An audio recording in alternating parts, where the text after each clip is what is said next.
Today I'm going to be making this Duncan Hines, this is Dolly Parton's caramel sheet cake mix. It says it includes the caramel sauce. It is a 15.5 ounce or 439.4 gram box.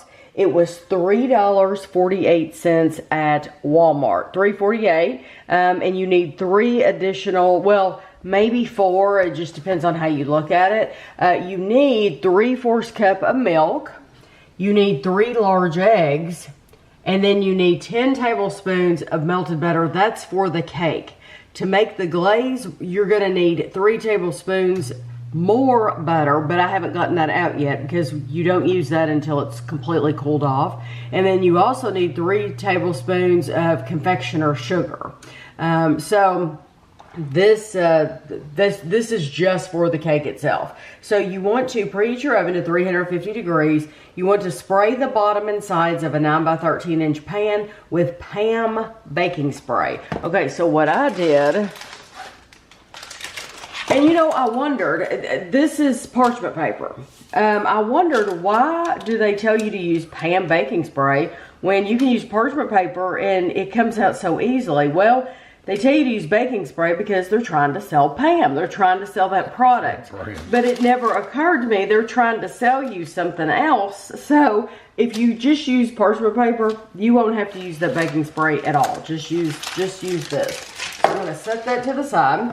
So what you want to do is you want to whisk, it says whisk cake mix, milk, and eggs, and 10 tablespoons of melted butter together in large bowl until well blended. I'm going to use my mixer, but if you don't have a mixer, you can do it by hand.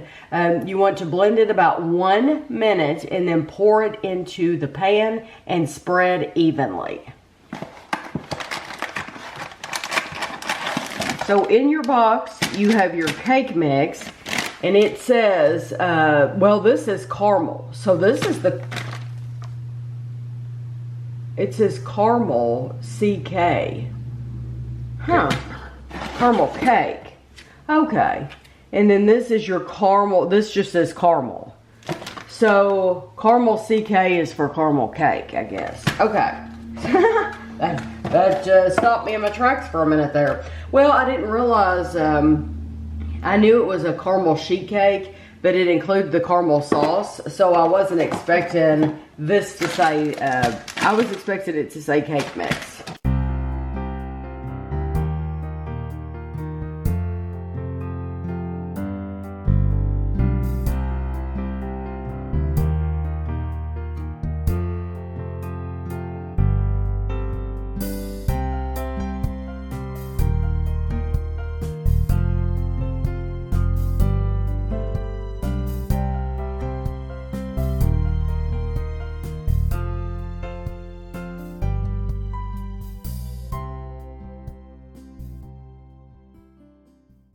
This is a very thick cake mix.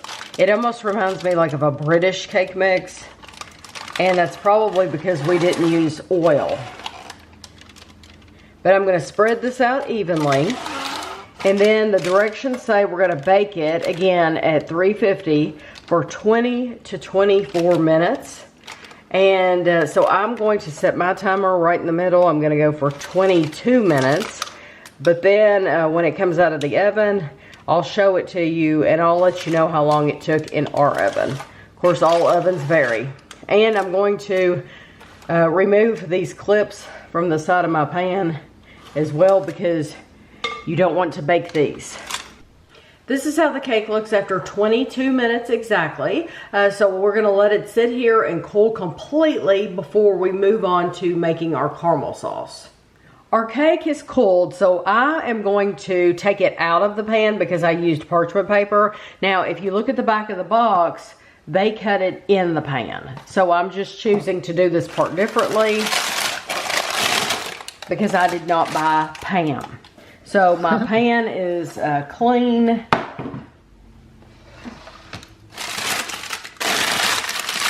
And I also think it makes it easier for cutting nice even pieces if you use parchment paper and take it out of the pan. So for the glaze, you need the packet of caramel sauce they gave you. You need 3 tablespoons of melted butter, and then the confectioner sugar. I have 3 tablespoons here. It is optional. You do not have to use it. It says actually, it says whisk the caramel sauce and 3 tablespoons of warm melted butter together in medium bowl. For thicker, glossier glaze, whisk 3 tablespoons confectioner sugar into the glaze. And then you pour it over the cake, spread to the edges, and serve. So that's why I'm going to use the confectioner sugar, is because I want mine to be thicker and glossier. But that's just personal preference. I'll show you how it looks. We'll look at it with just the, maybe I'll decide not to use it. But because we'll look at it with just the caramel and the butter, and we'll see how thick it is at first, and then we'll see if we want to add it. And if we don't, it's not a big deal at all. It looks like a caramel sauce you get out of a jar. It does. It looks exactly like that. And that's how much you get. Okay, so now we have our warm butter. And I have my whisk.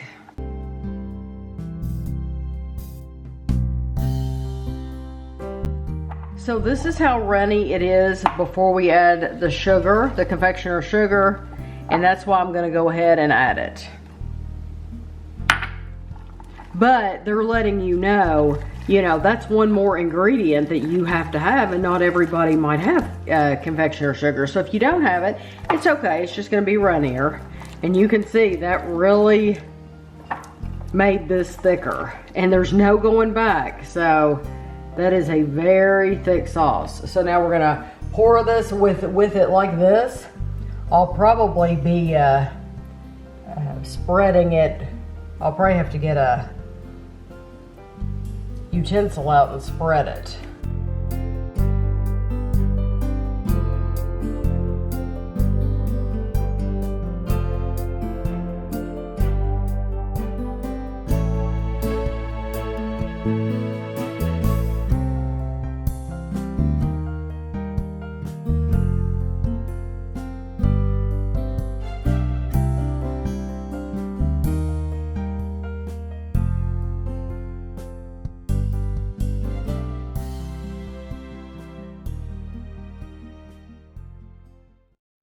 So this cake, I can tell you, when it was baking, it smells incredible. For some reason, when I bought this, I was expecting it to be a yellow cake, a plain cake with a caramel sauce, because it says it includes the caramel sauce, and it's just, I know it says caramel sheet cake, but that's just what I thought. It smelled like heavenly caramel when it was baking, so I'm excited to try it. We're also used to companies cheaping out. Yes. Giving you a box, and it's like, it's something, and the cake is just a block, plain cake, and the frosting is what makes the difference. Yes, you are being very honest and upfront. Yes. Yeah, that's what we're used to. Normally when you get these the boxes of cake mixes like this that have the frosting with them, the cake itself is nothing. It's nothing, and yes, you're right. So I'm impressed that they actually did make it. Yes, they actually flavored it with caramel. Imagine that. Okay, so this is distributed by ConAgra. Okay, here we go. I'm going to try the cake by itself. Oh, well, we've got some here we can do that with. That's a good idea. It's very light and fluffy. Yeah.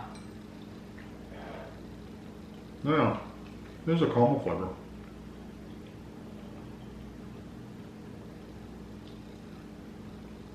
That's a nice flavor just on its own. It is. It is nice on its own. Of course, I'm sure I'm going to like the caramel sauce. Yeah, but I mean, if you, I don't know, for whatever reason you didn't want that, you could eat just the cake.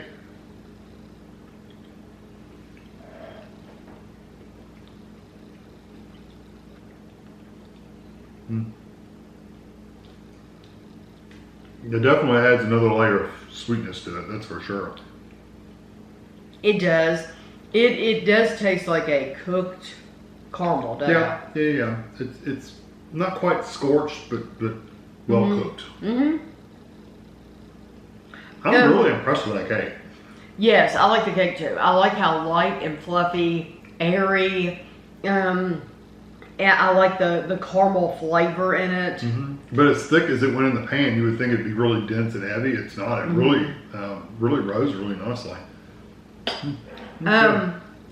I do think this is nice. I think if you buy it, I think you're gonna like it. I think for me, if to elevate the flavor of the whole thing, I would have loved to have seen it like a poke cake. Where it went down inside of it. Yes. So they would have had to have given you, and that's why they, I'm sure, don't make it like that. But you would have had to have had 3 times that amount of caramel. Yeah. But it would have been terrific if once the cake came out, you poke the holes in it, and then you pour the caramel sauce over it. But the way that they did it, you couldn't do that because you get so little caramel. You saw, and of course, if from now on, I would do just the regular glaze, no confectioner sugar at all. It made it too thick. Yeah, we probably could have added a little bit of milk or something to it and thinned it out. But by that point, I didn't even think about it. Don't mess with it. Yeah, and I'm following their directions, and I'm trusting the manufacturer's directions. For this, I wish they had not put the directions on there at all for the confectioner sugar, because it would have been plenty and easy to pour if you had never added that. Yeah. And I think if you wanted a little bit thicker, just don't dump all of it on at one time. Do a little bit at a time until it gets the consistency you want, which they didn't say that. They should have. They should have, yeah, because I was... Up to 3 tablespoons because or something like that. I'm trusting that somebody at Duncan Hines has tried this and they would realize, oh, that's too much. It's going to seize up and you're not even going to be able to spread it, which is basically what happened. You really couldn't spread it. I do like it though. I like the cake. I like the sauce. I just wouldn't do the confectioner sugar part. Right. Yeah, I agree. But well worth getting. Just make sure you have milk, eggs, butter, you know, like you would for any traditional cake mix. As long as you have those, you're good to go. But I hope you enjoyed the video, and thanks for watching.